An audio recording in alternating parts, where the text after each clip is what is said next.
So it's 48 hours later and the dough has rised, and so 2 days in the refrigerator.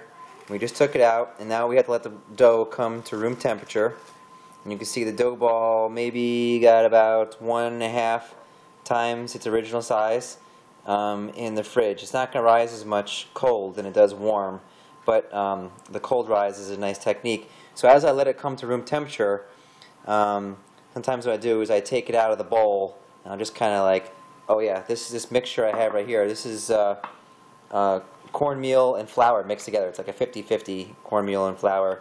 And then I'll do is just sprinkle it a little bit over the dough a little bit. And then I'm going to pop the dough out onto a plate that has some of that flour sprinkled on it. Just going to kind of wiggle it out. Remember, I had the Pam cooking spray on here, or olive oil, to help it stick. See, it's just coming out here. Sometimes you have to kind of pull it off a little bit with your hands. Just pull it off the sides of the bowl. It's still very cold and stiff, so sometimes you can handle it a little bit more than when it's warm. Like I said, I just took this out of the fridge, so it's still... There we go. So there's the dough ball. I'm going to take it in here, cover it, rub it down with a little bit of the cornmeal and flour. Just make sure you get a good coating on there.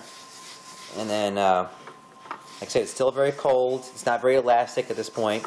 And you're going to let it come to room temperature. You see here, look at the dough here. Very nice texture and consistency.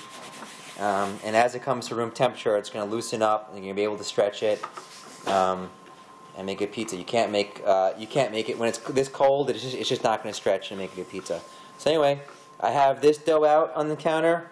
I got my oven preheated to 550, and I got the 2 stones in there. One on the bottom, one on top. The good one's in the bottom, and that should preheat for about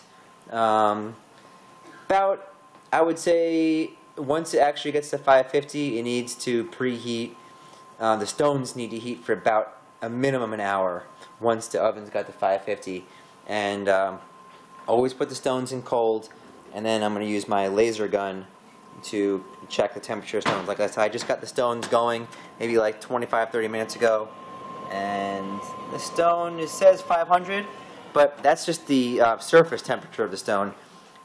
The stone's very thick, so in order to really retain that temperature and cook the dough to a proper crispness, it needs to heat all the way through, and it should be like 550, 560 at about an hour. So that's it. We'll get the next phase of the video once the oven's preheated and this dough is nice and warm.